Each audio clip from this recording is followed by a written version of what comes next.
बच्चे हमने units and dimensions के अंदर इंट्रोडक्शन से होते हुए डायमेंशंस के बारे में पढ़ लिया था। डायमेंशंस हमने देख लिए थे क्या थे, है ना। जिस टाइम पे हम जो हमारे पास फंडामेंटल क्वांटिटीज हैं उनकी टर्म्स में बाकी और चीजों को डिराइव्ड यूनिट्स को लिखते जा रहे हैं। एम एल टी ए, इन चार की टर्म्स को मैंने यूज करवाया था लास्ट टाइम। एम मास, लेंथ, एल टी टाइम ए करंट के लिए आ गया। अब उनसे होते हुए ये हमने force, acceleration, work done, kinetic energy, potential energy, इन सब की कुछ डायमेंशंस निकाल ली थी और सबको ये समझ में भी आ गया था। अगर मैं अब एम्पियर वाले को भी यूज कराऊं तो एक बात बताओ जरा, करंट क्या होती है? करंट तो चलो एम्पियर है, चार्ज क्या होता है? चार्ज का अगर डायमेंशन निकालना हो तो कैसे निकालो? करंट का फॉर्मूला क्या है? चार्ज अपॉन टाइम, है ना। Rate of flow of charge ही तो करंट होता है। तो अगर मैं यहां से चार्ज की वैल्यू निकालूं तो करंट इंटू टाइम आएगा। करंट क्या है बच्चा? एम्पियर। टाइम क्या है? टी। कोई परेशानी? सॉर्टेड है। तो जहां पे हमारे पास करंट आ जाएगी वहां पे एम्पियर लिख देंगे साथ में, और तो क्या ही होएगा। डन है बच्चा, सिंपल सी चीज है। अब हमारे पास एक आता है बच्चा conversion of one system of unit into another. याद है तुम्हें, मैंने लास्ट टाइम एक एग्जांपल दिया था बच्चे, कौन सा? जो गोल्ड वाला था। याद है हर बच्चे को? मैंने कहा था कि दो बच्चे हैं, एक बोल रही है कि मेरे पास 5 किलो सोना है, एक कह रहा है कि 5000 ग्राम सोना है। तो वहां हमने किया क्या था? जब मैंने 5 kg को और 5000 ग्राम को मैंने कहा था कि ये दोनों अल्टीमेटली क्वांटिटी तो सेम है, बोला था कि नहीं? तो क्वांटिटी सेम है तो मैं इनको अलग तरीके से लिख कैसे पा रहा हूं? एक्चुअल में इनको कैसे लिख पा रहा हूं? क्योंकि मैं यहां पर उनकी डायमेंशंस नहीं, बेसिकली उनकी यूनिट अलग लिख रहा हूं। मैं एक सिस्टम ऑफ यूनिट से उठ के दूसरे सिस्टम ऑफ यूनिट में उसकी वैल्यू लिख रहा हूं। यहां पर ये हमारे पास किस में है? एम के एस में। और यहां पे हमारे पास ये कौन सा सिस्टम है? सीजीएस में। अदरवाइज हमारे पास जब मैं क्वांटिटी की बात करूं तो क्वांटिटी सेम थी, N1U1 is equal to N2U2, रहेगा कि नहीं? ये क्लियर है? N1U1 is equal to N2U2। ये लॉजिक समझ में आ रहा है सबको, है ना। अब N1 क्या है? न्यूमेरिकल वैल्यू, U1 एक unit, N2 numerical value, U2 हमारी यूनिट है। और ये हमेशा एक फिक्स क्वांटिटी के इक्वल रहेंगे। किसी बच्चे को इसमें परेशानी? डन। अब अगर मान लो मैं ये कहूं कि भाई एक सिस्टम ऑफ यूनिट के न्यूमेरिकल वैल्यू मुझे पता है, अब नए सिस्टम के अंदर कन्वर्ट करते हुए नई न्यूमेरिकल वैल्यू कितनी निकलेगी? तो N1 can be written as N2 times U2 by U1, होगा कि नहीं? बिल्कुल ठीक है। अब मुझे एक छोटी सी चीज बताओ, क्या मैं मास को केजी से ग्राम में लिखूंगा तो उसकी डायमेंशन चेंज होगी? डायमेंशन तो कोई चेंज नहीं हो रही। मास तो मास है, चाहे केजी में लिख रहे हैं चाहे ग्राम में लिख रहे हैं। डायमेंशंस में किसी तरह का कोई चेंज आ रहा है कि नहीं? हरमन जी पता चल रहा है मैं क्या बात कर रहा हूं? नहीं ना? पैरेलल यूनिवर्स में गुम हो गया था डोरेमोन, कहां चला जाता बच्चे बीच बीच में? ध्यान दिया करो। पता कोई भी बच्चे, सबको बोल रहा हूं भाई, रिक्वेस्ट करके बोल रहा हूं, कहीं बीच में अगर जो तुम गुम हो जाते हो, एकदम से गायब हो जाते हो, नॉर्मल ह्यूमन नेचर है, कोई बड़ा मुद्दा नहीं है। मैं इतना अट्रैक्टिव नहीं हूं कि लगातार तुम 45 मिनट या 1 घंटा मुझे सुन सको, ना इतनी सुरीली आवाज है। लेकिन जब तुम बीच में मिस करते हो तो ना एक सेल्फ कमिटमेंट होती है कि मेरे को समझ में आना चाहिए, और तुम वो बीच में एकदम से गायब हुए हो और तुम्हें समझ में आना बंद हो गया है नेक्स्ट मोमेंट में, मुझे बोल दो कि सर ये वाला बता दो एक बार, कोई दिक्कत नहीं है उसमें। लेकिन कोशिश करो कि ना इन्वॉल्व रहो साथ में। अपने आप अंतरात्मा उठ के नहीं आएगी कि नहीं नहीं ये तो मजे आ रहे हैं और मैं इन्वॉल्व हूं। रोज रोज मजे नहीं आएंगे। ये एक सेल्फ कमिटमेंट है, एक डेली की, एक तुम ये कह सकते हो डिसिप्लिन वाला पार्ट है ये, कि तुम्हें रेगुलर इन्वॉल्व होना पड़ेगा। अपने आप में रोज रोज एक्सपेरिमेंट्स करा के कुछ कुछ हरकतें करके इन्वॉल्व नहीं करूंगा, ठीक है ना। तो कोशिश करो इन्वॉल्व हो। जो कोई मिस कर जाता है तो साथ के साथ मुझे बोल दो कि सर ये वाला मिस हो गया था, फिर से बता दो, मैं रिपीट कर दूंगा। देखो जरा, तो N1 is equal to N2 into U2 by U1 आ गया था। अभी मैंने क्या बोला कि अगर मैं किसी एक सिस्टम ऑफ यूनिट से दूसरे सिस्टम ऑफ यूनिट में जाता हूं तो हमारे पास किसी तरीके का कोई डायमेंशन में कन्वर्जन नहीं होगा। जैसे कि अगर मान लो मेरे पास मास की बात करी मैंने, मास तो M है, उसमें केजी या ग्राम से तो कोई फर्क नहीं पड़ रहा है ना प्रत्युष? ये बात समझ में आई है हमारे पास? तो अगर हमारे पास, मैं लेंथ की बात कर रहा हूं, लेंथ तो चाहे मीटर लिखो सेंटीमीटर लिखो वो तो एल एल ही रहेगा, उसमें कोई फर्क नहीं पड़ रहा। अगर मैं फोर्स की बात करूं तो फोर्स क्या है? केजी मीटर पर सेकंड स्क्वायर। डायमेंशन क्या आया? के के लिए क्या आ गया हमारा? केजी के लिए एम, मीटर के लिए एल, टी के लिए टी, आया कि नहीं? M L T minus 2। और यही अगर मैं इसे ग्राम सेंटीमीटर पर सेकेंड स्क्वायर, इसमें लिखूंगा तो क्या आएगा, same mLT-2। That mean system of unit को अगर मैं सीजीएस एमकेएस के अंदर स्विच भी करता हूं तो भी हमारे पास डायमेंशंस में कोई फर्क नहीं पड़ता, पहला मुद्दा। अब मैं क्या चाहता हूं, मैं चाहता हूं conversion of one system of unit into other, जिससे मैं ये वाला फॉर्मूला लगा के वो कन्वर्जन कर सकूं। अब उसका एक काम करते हैं, सीधा एक एग्जांपल करते हैं। सबसे पहला और बेसिक एग्जांपल हमारे पास, ये इंपॉर्टेंट एग्जांपल जो है वो है कन्वर्ट 1 न्यूटन इनटू डाइन। क्या करना है बच्चा, लिखो साथ में, साथ के साथ अटेम्प्ट करेंगे। Convert 1 newton into dyne, convert 1 newton into dyne. अब यहां पर कितने बच्चे हैं जिनको डाइन नहीं पता क्या होती है? न्यूटन पता है, न्यूटन पता है, न्यूटन क्या है, एसआई यूनिट ऑफ फोर्स। ये तो पता है कि Newton SI unit of force है। अब एक बात बताओ, अगर मेरे पास केजी है, मैं उसे लेंथ में कन्वर्ट कर सकता हूं? मास को लेंथ में तो कन्वर्ट नहीं कर सकता, टाइम को मैं मास में तो कन्वर्ट नहीं कर सकता, स्पीड को मैं एक्सेलरेशन में तो नहीं कन्वर्ट करूंगा। तो अगर मैं बोल रहा हूं कि 1 न्यूटन को डाइन में कन्वर्ट करो, इसका मतलब जिस हमारे पास जिस चीज की यूनिट 1 न्यूटन है उसी चीज की यूनिट डाइन भी होगी। होना चाहिए कि नहीं बेटा? जैसे एक बात बताओ, मास मेरा केजी में है, मैंने उसे कहा ग्राम में बदलो, तो मास की यूनिट केजी थी, ग्राम भी तो मास की यूनिट है, तभी तो वो इंटरकन्वर्टेबल है। अगर यहां पर मुझे पता है कि फोर्स की यूनिट न्यूटन है, इसका मतलब डाइन भी तो फोर्स की यूनिट होगी, तभी तो उसमें कन्वर्ट कर पा रहे हैं। वैसे तो अब तुम्हें याद हो जाना चाहिए कि डाइन क्या है, डाइन भी फोर्स की छोटी यूनिट है, जिसको किसमें कहते हैं, सीजीएस के अंदर। एसआई यूनिट हमारे पास फोर्स की दो होती हैं, एक होती है एमकेएस सिस्टम में न्यूटन, और सीजीएस सिस्टम के अंदर हमारे पास क्या होती है, डाइन। ये बात समझ में आई है? तो हमारे पास अब मैं अगर 1 न्यूटन को डाइन में कन्वर्ट करना चाहता हूं, तो सबसे पहले मुझे क्या पता चल गया कि 1 न्यूटन किसकी यूनिट है, फोर्स की। अब 1 न्यूटन, 1 का मतलब मेरे पास मान लो N2 की वैल्यू क्या आ गई है, 1 आया कि नहीं? और U2 क्या है, न्यूटन। U2 क्या है, न्यूटन। न्यूटन का मतलब क्या हुआ, केजी मीटर पर सेकंड स्क्वायर, हुआ कि नहीं? न्यूटन तो एमकेएस के अंदर है ना, तो केजी मीटर पर सेकंड स्क्वायर हुआ। मुझे निकालना किस में है, N1, और U1 क्या है, डाइन। डाइन का मतलब क्या हुआ, ग्राम सेंटीमीटर पर सेकंड स्क्वायर। किसी बच्चे को इसमें दिक्कत? बिल्कुल जायज है ये। अब अगर मैं फोर्स का डायमेंशन लिखूं तो क्या आता है, MLT-2। बिल्कुल ठीक है, परफेक्ट है। अब देखो होता क्या है बच्चा, जब मैंने अभी तुम्हें एक फॉर्मूला लिख के दिया था, क्या, N1 इज इक्वल टू क्या था, N2 times U2 bye U1, ऐसा लिखा था, है ना? अब देखो जब मैं U2 बोल रहा हूं सेकंड यूनिट, तो N2 इंटू U2 को मैं लिख लेता हूं, मान लो M2 L2 T2 raise to the power ABC। ABC क्या है, जो उसके डायमेंशंस होंगे, है ना, जो डायमेंशन फॉर्मूला में जो पावर्स हैं। सिमिलरली U1 के लिए क्या आएगा, M1 L1 T1, लेकिन सिंस सिस्टम ऑफ यूनिट अलग है, डायमेंशन फॉर्मूला तो सेम रहता है, तो ABC सेम रहेंगे कि नहीं?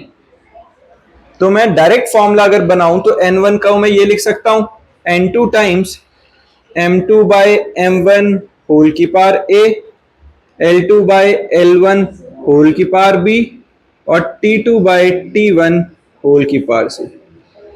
ये फॉर्मूला बन गया, पता चला है? अब हमारे पास जो क्वेश्चन है उसमें देखो, M2 कितना है बेटा, केजी, या मैं इसे 1000 ग्राम लिख लूं तो कोई दिक्कत नहीं है, वो बाद में लिख लेंगे, पर पता है हम लिख सकते हैं। L2 क्या है, मीटर, और T2 क्या है, सेकंड्स। किसी बच्चे को परेशानी? ठीक है ना? M1 क्या है यहां पे, ग्राम, L1 क्या है, सेंटीमीटर, और T1 क्या है बच्चा, सेकंड्स। डन। और जब मैं डायमेंशन फॉर्मूला देख रहा हूं तो मास की पावर क्या है, 1, लेंथ की पावर 1, और T की पावर -2, तो जब मैं डायमेंशन फॉर्मूला देख रहा हूं तो ए की वैल्यू 1, बी की वैल्यू 1, सी की वैल्यू -2, ये तीन वैल्यूज पता चलिए कहां से आई हैं Harman?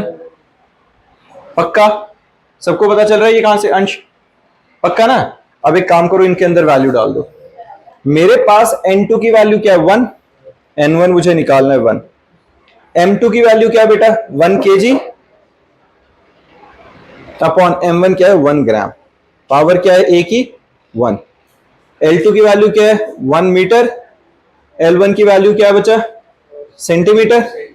Power centimetre, power 1, time क्या आएगा? सेकंड बाय सेकंड, और पावर -2, जो कट के 1 की पावर -2 बनेगा। अब एक बात बताओ बच्चे, मैं केजी को क्या लिख सकता हूं? 1000 ग्राम लिख सकता हूं। तो केजी को 1000 या सीधा 10 की पावर 3 लिख दो, कोई दिक्कत नहीं है। Whole by gram, raise to the power 1, gram से ग्राम कट गया। ऐसे ही इस मीटर को क्या लिख सकता हूं? 10 की पावर 2 सेंटीमीटर, ये कट गया। तो ये कितना बना? 10 की पावर 3 इंटू 10 की पावर 2, बेसिस सेम है, ऐड होके 10 की पावर 5 बचा कि नहीं? पक्का? तो यहां से हमें क्या पता चल गया? 1 newton is equal to 10 raise to the power 5 dyne. ये समझ में आया बच्चे? पक्का क्लियर है सबको? ये conversion of one system of unit into another. अब एक क्वेश्चन खुद अटेम्प्ट करो। कन्वर्ट 1 जाउल इनटू अर्ज। जाउल कहो, जूल कहो, जो भी है, इसको अर्ज में कन्वर्ट करो। ट्राई कर लिया बच्चे सबने? 1 जूल किसकी एनर्जी, किसकी यूनिट होती है बेसिकली? एनर्जी या वर्क डन, दोनों ही सेम है। क्या होता है उसका डायमेंशन क्या रहेगा? मान लो मैं वर्क लगा देता हूं ml2t-2, डन। अब मेरे पास n2 की वैल्यू क्या है? 1। m कितना आएगा? kg है ना, m2 आया kg, l2 क्या आएगा? मीटर, और t2 क्या आएगा? सेकंड। n1 मुझे निकालना है, m1 क्या आएगा? अब देखो अर्ज का मतलब क्या हुआ? ये सीजीएस सिस्टम ऑफ यूनिट के अंदर बात कर रहे हैं, तो m1 किस में आएगा? ग्राम में। L1 किस में आएगा? सेंटीमीटर में। T1 किस में आएगा? सेकंड्स में ही। और अगर मैं ABC की बात करूं, A की वैल्यू है 1, B की वैल्यू है L की पावर 2, और C की वैल्यू है T की पावर जो वैल्यू है -2। डन है बच्चा? किसी को दिक्कत? अब हमने क्या किया था, जब मुझे n1 निकालना है तो n2 times m2 by m1। m2 की वैल्यू क्या है? डायरेक्ट डालते चलते हैं, kg। kg को मैं 1000 ग्राम या 10 raise to the power 3 gram by 1 gram लिख लूं, और raise to the power a की वैल्यू 1। L2 क्या है बच्चा? Metre, 10 raise to the power 2 centimetre by L1 centimetre, raise to the power 2। और T1 क्या आएगा? सेकेंड्स बाय सेकेंड्स, है ना, रेज टू दी पावर -2। ये तो कट के खत्म बात। यहां क्या हो गया? ग्राम से ग्राम, सेंटीमीटर से centimetre, 10 raise to the power 3, और n2 की वैल्यू 1 थी। 10 raise to the power 3 into 10 raise to the power 4, basis same, power add होके 10 रेज टू दी पावर 7 आ गया। समझ में आया? पक्का सबको? तो 1 newton is equal to 10 raise to the power 7 erg, sorry 1 joule is equal to 10 raise to the power 7 अर्ज।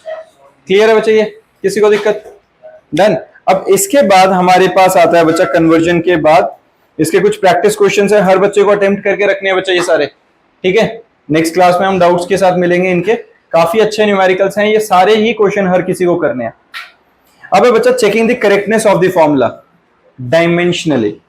Checking the correctness of the formula. देखो एक प्रिंसिपल ऑफ होमोजेनिटी होता है डायमेंशंस के लिए। प्रिंसिपल ऑफ होमोजेनिटी का मतलब क्या होता है कि अगर मेरे पास एक फॉर्मूला है, अगर मेरे पास एक फॉर्मूला है और उसमें कोई चीज किसी के साथ इक्वेट करी हुई है, फॉर्मूला होता ही यही है, जैसे work done is equal to force into distance. अब work done is equal to force into distance मैं कैसे मान लूं? ठीक है, या मैं ये कहूं work done can be converted into kinetic energy. मैंने क्या कहा? Work done is equal to change in kinetic energy. होता है कि नहीं? वर्क एनर्जी थ्योरम थी 9th क्लास में, हमने पढ़ी है। अब तुम कैसे मान लो कि ये ठीक है?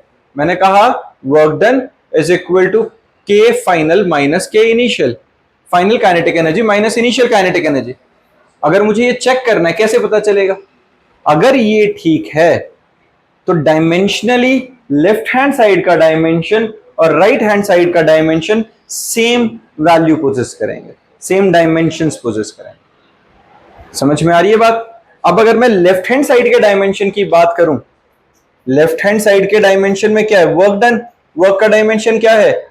ml two t minus 2। और जब मैं राइट हैंड साइड के डायमेंशन की बात कर रहा हूं, चेंज इन काइनेटिक एनर्जी क्या होती है? Kinetic energy he. Change in kinetic energy भी तो काइनेटिक एनर्जी ही होती है। तो काइनेटिक एनर्जी का डायमेंशन कैसे निकालेंगे? हाफ एम वी स्क्वायर से हाफ हटा दो, डायमेंशन ले से कोई दिक्कत नहीं। एम का क्या आएगा? केजी, है ना, सिंपल मतलब सॉरी एम, और इसका क्या आएगा? वेलोसिटी का L T minus 1 whole square. तो क्या बना? M L two T minus 2 बना कि नहीं? दोनों इक्वल है, इसका मतलब ये फॉर्मूला करेक्ट है। तो अगर लेफ्ट हैंड साइड और राइट हैंड साइड के डायमेंशंस इक्वल हो जाते हैं तो वो फॉर्मूला डायमेंशनली करेक्ट होता है। पक्का? एक क्वेश्चन करते हैं, अभी पता चल जाएगा। मान लो क्या तुमने कौन सी क्लास में कर लिया था ये वाला? 9th क्लास में। S is equal to ut plus half at square किया थी कि नहीं? सबको याद है? S displacement, u initial velocity, t time period, a acceleration. पता है कि नहीं? क्या ये फॉर्मूला ठीक है? कैसे चेक करें? पहले लेफ्ट हैंड साइड का डायमेंशन। लेफ्ट हैंड साइड का डायमेंशन क्या है? एल।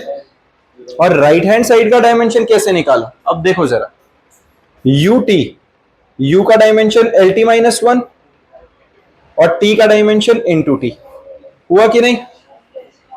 प्लस हाफ तो डायमेंशन ले से हटा दो, एक्सेलरेशन का डायमेंशन क्या होता है? एल टी माइनस 2 और टी का टी स्क्वायर। बेसिस सेम है, टी की पावर 0, एल बेसिस सेम है, टी की पावर 0। एल प्लस एल आया कि नहीं? जो कि एल ही रहेगा। इसको 2l नहीं लिखेंगे क्योंकि हम सिर्फ डायमेंशन में इंटरेस्टेड है, न्यूमेरिकली कोई फर्क नहीं पड़ेगा वो 2l है, 4l है, 5l है। समझ में आई है? तो डायमेंशन ही तो लेंथ ही है, सिर्फ लेंथ को लेंथ से प्लस करेंगे तो लेंथ ही आएगी। ये भी लेंथ है, ये भी लेंथ है, इसका मतलब ये फॉर्मूला ठीक है कि नहीं? पता चला? एक क्वेश्चन अब अटेम्प्ट करो। यहां पर है check the correctness of the formula या check the correctness of this relation when t is equal to 2 pi square root of l by g। t is equal to 2 pi times square root of l by g, where t is the time period of simple pendulum, l is the length of the string, g is acceleration due to gravity। Check करो क्या ये formula ठीक है? करो फटाफट से। हमारे पास formula क्या बचा यहां पे जिसकी करेक्टनेस चेक करनी थी? t is equal to 2 pi square root of l by g। LHS की डायमेंशन क्या है? m0 l0 t1 टाइम है ये तो। LHS का डायमेंशन आ गया। RHS के डायमेंशन में क्या? देखो 2 pi, RHS के लिए 2 pi तो डायमेंशन ले से साइड करो। L क्या होता है? लेंथ, और G क्या है? Acceleration due to gravity, LT minus 2। L से L कट गया, square root of t square, denominator से न्यूमरेटर में जाएगा तो पावर पॉजिटिव, टी स्क्वायर से रूट कटा तो टी आया कि नहीं? इक्वल आ गए, डायमेंशन करेक्ट हो गया। सिंपल है। डन है बच्चे, सबको पता चल गया? नेक्स्ट क्वेश्चन देखो अब इसके बाद। अब नेक्स्ट क्वेश्चन नहीं है, बेसिकली नेक्स्ट टॉपिक है हमारे पास, डेरिवेशन ऑफ द फॉर्मूला। अब डेरिवेशन ऑफ द फॉर्मूला बहुत आसान है, बहुत मतलब कोई फॉर्मूला ही नहीं है इसमें। किसी भी फॉर्मूला को अगर हमें कोई कंडीशंस दे रखी होंगी उनसे रिलेट करा के हम फॉर्मूला डिराइव कर सकते हैं। यहां पे क्वेश्चन है, पहले क्वेश्चन पे ध्यान दो क्या है। डेरिवेशन ऑफ फॉर्मूला में derive an expression for the time period of simple pendulum which may depends upon the mass of the bob, length of the pendulum and acceleration due to gravity। Question समझ में आ रहा है क्या है? हाँ जी, क्या है यहां पे? Derive the expression for the time period of the simple pendulum. अलग बात है, हमने पिछले ही क्वेश्चन के अंदर टाइम पीरियड तो अभी फॉर्मूला तो हमने देखा ही है ना, सिंपल पेंडुलम के फॉर्मूला की हमने करेक्टनेस चेक करी है। लेकिन अगर हम फिलहाल ऊपर वाले पार्ट को भूल जाएं और तुम्हें बोला जाए कि भाई time period of simple pendulum निकालो, विच मे डिपेंड अपॉन, कंफर्म्ड नहीं है लेकिन शायद वो डिपेंड किस किस पे कर सकता है? मास ऑफ द बॉब पे, लेंथ ऑफ द पेंडुलम पे and acceleration due to gravity पे। समझ रहे हो कंसेप्ट? वो तुम्हारा वो समझ में आ रहा है कि मेन टारगेट क्या है हमारे पास? मुझे time period of the simple pendulum derive करना है, उसका फॉर्मूला डिराइव करना है। अब देखो, अगर मैं एक फॉर्मूला डिराइव करता हूं तो मुझे ये पता है पहली बात तो डायमेंशनली करेक्ट होना चाहिए। लेफ्ट हैंड साइड और राइट हैंड साइड के डायमेंशंस इक्वल होने चाहिए। अब यहां हुआ क्या, अगर मैंने कहा time period of the simple pendulum may depend upon mass of the Bob, अब हमें ये तो नहीं पता कि उसका किस तरीके से डिपेंड कर रहा है, डायरेक्टली प्रोपोर्शनल है, इनवर्सली प्रोपोर्शनल है, स्क्वायर के प्रोपोर्शनल है, क्यूब के प्रोपोर्शनल है, वैल्यू नहीं पता है, तो मैं इसकी पावर लिख लेता हूं ए, देखी जाएगी जो निकलेगी। Similarly time period is directly proportional to length, अब डायरेक्टली इनवर्सली मुझे नहीं पता, वो फिर से बी लिख लिया जो भी पावर आएगी। And time period may depends upon acceleration due to gravity, लिख सकता हूं कि नहीं? प्रोपोर्शनैलिटी के साइन का मतलब यही है ना कि वो उन पे डिपेंड कर रहा है। मैं तीनों को अगर कंबाइन करके लिख दूं, T is proportional to m की पावर a, l की पावर b और g की पावर c, किसी को दिक्कत है इसमें? एंड प्रोपोर्शनैलिटी का साइन हटाने के लिए अगर मैं कांस्टेंट इंट्रोड्यूस कर दूं, m की पावर a, l की पावर b एंड g की पावर c, कर सकता हूं? किसी को दिक्कत? बिल्कुल ठीक है, मैंने पावर इंट्रोड्यूस कर दी, किसी को इसमें दिक्कत तो नहीं है। अब अगर ये फॉर्मूला ठीक है तो डायमेंशनली लेफ्ट हैंड साइड और राइट हैंड साइड के डायमेंशंस सेम होने चाहिए, डायमेंशनली करेक्ट होना चाहिए फॉर्मूला। अब लेफ्ट हैंड साइड के डायमेंशन क्या है? लेफ्ट हैंड साइड का डायमेंशन है m0 l0 t1, और राइट हैंड साइड के क्या डायमेंशन है बच्चा? k तो डायमेंशन लेस है, कांस्टेंट हमने खुद इंट्रोड्यूस किया था प्रोपोर्शनैलिटी का साइन हटाने के लिए। साइड करो, m क्या है? Mass raise to the power a, l क्या है? Length raise to the power b, और एक्सेलरेशन ड्यू टू ग्रेविटी क्या है? lt minus two raise to the power c। किसी को इसमें दिक्कत? ये पता चला मैंने कैसे किया है? अंश पक्का नॉर्मल वैल्यूज ही डाली हैं। अब m की पावर a, l की पावर b, लेकिन एक बात बताओ बेटा, यहां पे क्या आ रहा है? l की पावर c, t की पावर माइनस 2c, मैं ऐसे लिख दूं? लिख सकता हूं? अब एक बात बताओ, ये भी l है, ये भी l है, बेसिस सेम है, पावर ऐड हो जाएंगे, तो मैं इनको ऐसे लिख दूं, m की पावर a, l की power b plus c, t की पावर माइनस 2c, लिख सकता हूं ऐसा? हरमन बच्चा पता चल रहा है?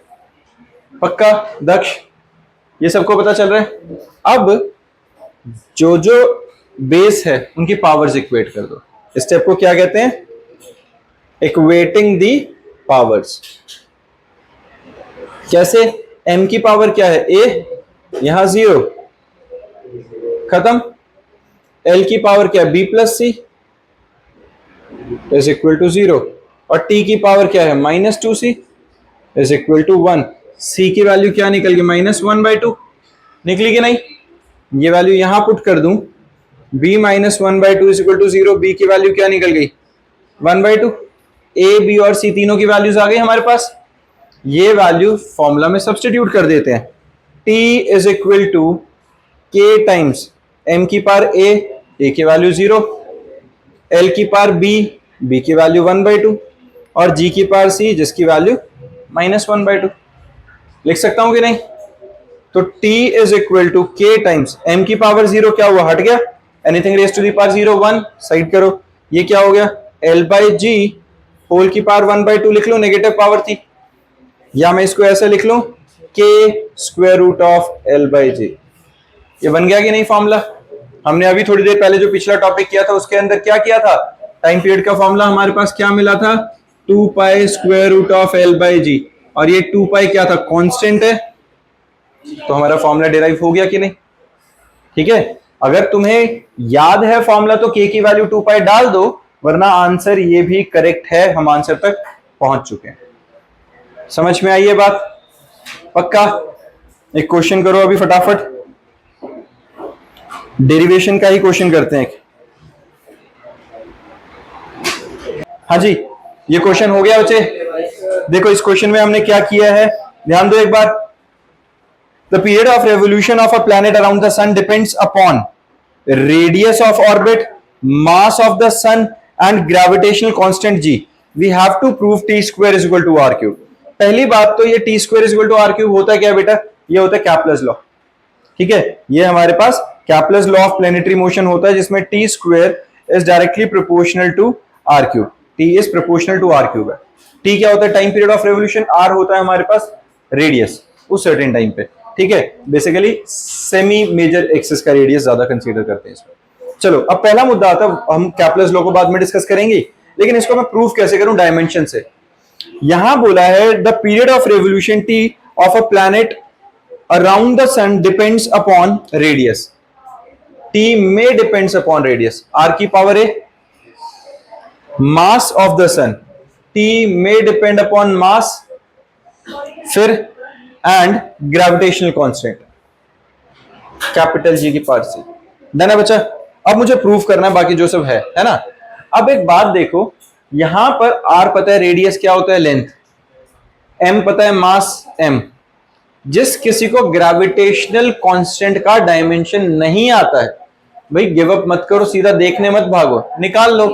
हमें ग्रेविटी 9th क्लास में ग्रेविटेशन चैप्टर हमने पढ़ा था, उसके अंदर फोर्स का फॉर्मूला पढ़ा था जी m1 m2 bye are square, पढ़ा था कि नहीं? तो मैं यहां से g की value f times r square by m1 m2 लिख सकता हूं कि नहीं? और यहां पे f क्या है? f क्या होगा बच्चे?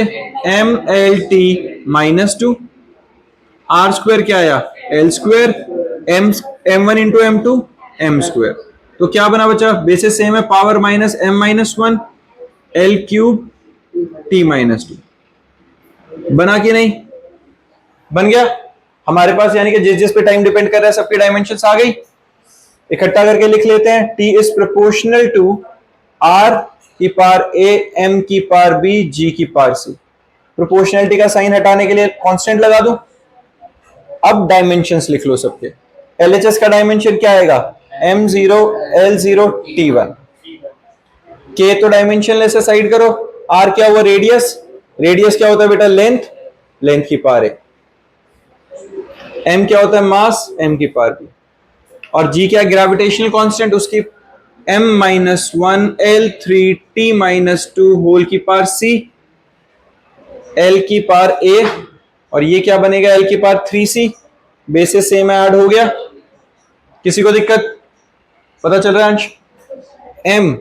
m की पावर b, और यहां क्या है? m की पावर माइनस 1 इंटू सी माइनस सी, बेसिस सेम पावर ऐड हो गई। t की पावर माइनस 2c। किसी को दिक्कत इसमें? डन है। अब क्या करेंगे? इन दोनों में LHS और RHS में MLT की पावर्स इक्वेट कर देंगे। L पहले m की पावर क्या है? b माइनस सी, 0 के इक्वल। डन। L की पावर क्या है? a plus 3c, a plus 3c is equal to 0। और t की पावर क्या है? Minus 2c is equal to 1, c की वैल्यू माइनस 1/2। निकल गई। ये वैल्यू यहां डाल देते हैं, b और c इक्वल है इस इक्वेशन से। b is equal to c, c की वैल्यू माइनस 1/2। b भी आ गया, c भी आ गया। ये वैल्यू अब मैं यहां कैसे डालूं? c की वैल्यू सब्स्टिट्यूट कर देता हूं। a plus 3 into minus 1/2 is equal to 0, a is equal to 3/2। निकला कि नहीं? निकल गया। ये सारी एबीसी की वैल्यू फॉर्मूला में सब्स्टिट्यूट कर देते हैं। जब मैं फॉर्मूला में सब्स्टिट्यूट कर रहा हूं तो देखो जरा, t क्या बन रहा है? k, r क्या है बच्चा? r raise to the power a की वैल्यू क्या है? 3/2। m raise to the power b की वैल्यू हमारे पास क्या निकली थी बच्चे? Minus half. और g की वैल्यू भी माइनस हाफ। तो मैं इसको ऐसे लिख सकता हूं, k r cube upon m g whole की पावर 1/2। लिख सकता हूं कि नहीं? लिख सकता हूं। सबकी पावर 1/2 है कि नहीं? मेरी बात सुनो, यहां पर मेरे पास क्या था बेटा? r की पावर 3/2, m की पावर माइनस 1/2, g की पावर माइनस 1/2। नेगेटिव पावर की वजह से मैंने इन्हें डिनोमिनेटर में लिख दिया। और जो सबकी पावर में 1/2 है, उसका मतलब अंडर रूट होता है कि नहीं? तो मैंने सबको कंबाइन करके होल की पावर 1/2 लिख लिया। तो मेरे पास t की value k times r cube by mg under the root बना कि नहीं? यही हो गया। कहां से? यहां से नहीं समझ में आया? मेरी बात सुनो बेटा, मैंने जब ए बी सी की वैल्यू सब्स्टिट्यूट करी है, ए बी सी समझ में आ गया सबको कैसे निकले? अब जब मैं यहां पर ए बी और सी की वैल्यू सब्स्टिट्यूट कर रहा हूं तो टाइम में K R raise to the power 3/2, M raise to the power -1/2, G raise to the power -1/2, यहां तक तो ठीक है, बिल्कुल ठीक है।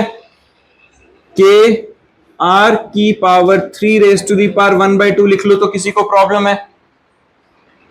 m की पावर नेगेटिव थी तो डिनोमिनेटर में 1/2 और g की पावर डिनोमिनेटर में लिख लूं तो कोई दिक्कत है? किसी चीज की पावर नेगेटिव होती है तो डिनोमिनेटर में आता है, पता है सबको ये। अब सबके ऊपर 1/2 है, अगर सबकी पावर सेम होती है तो कंबाइन करके मैं पावर लिख सकता हूं, K R cube by M G whole की पावर 1/2 लिख लिया तो कोई परेशानी किसी को? पता चला है? पक्का अंश? हाँ जी सबको। तो अब एक बात बताओ, ये होल की पावर 1/2 अगर स्क्वायर रूट हटाना है तो स्क्वायरिंग बोथ साइड कर दूं, तो T square is equal to K times R cube by M G आया कि नहीं?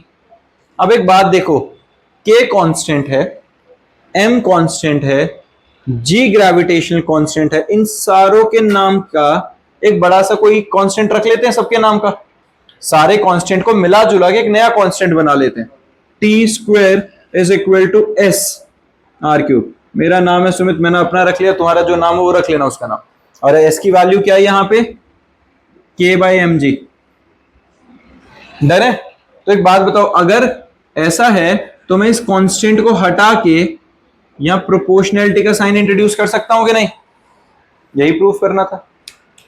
समझ में आया सबको? पक्का? इसी के साथ हमारे पास डायमेंशंस वाला सारा टॉपिक खत्म हो जाता है। हमें इसमें क्या क्या हमने किया आज बच्चा? Checking the correctness, derivation of the formula और conversion of one system of unit into another. तीनों के ये प्रैक्टिस क्वेश्चंस हैं, ये हर बच्चे को अटेम्प्ट करके आने हैं। नेक्स्ट क्लास में इनके डाउट्स के साथ मिलेंगे और आगे का जो पार्ट है एरर, सिग्निफिकेंट फिगर्स, वो कवर करेंगे। इसके अंदर बहुत सारे इंपॉर्टेंट क्वेश्चन है जो एग्जाम में आते होते हैं, एक भी क्वेश्चन नहीं छोड़ेगा कोई भी बच्चा, हर क्वेश्चन करेंगे, डाउट्स करके फिर आगे का टॉपिक कराऊंगा। ठीक है, बाय।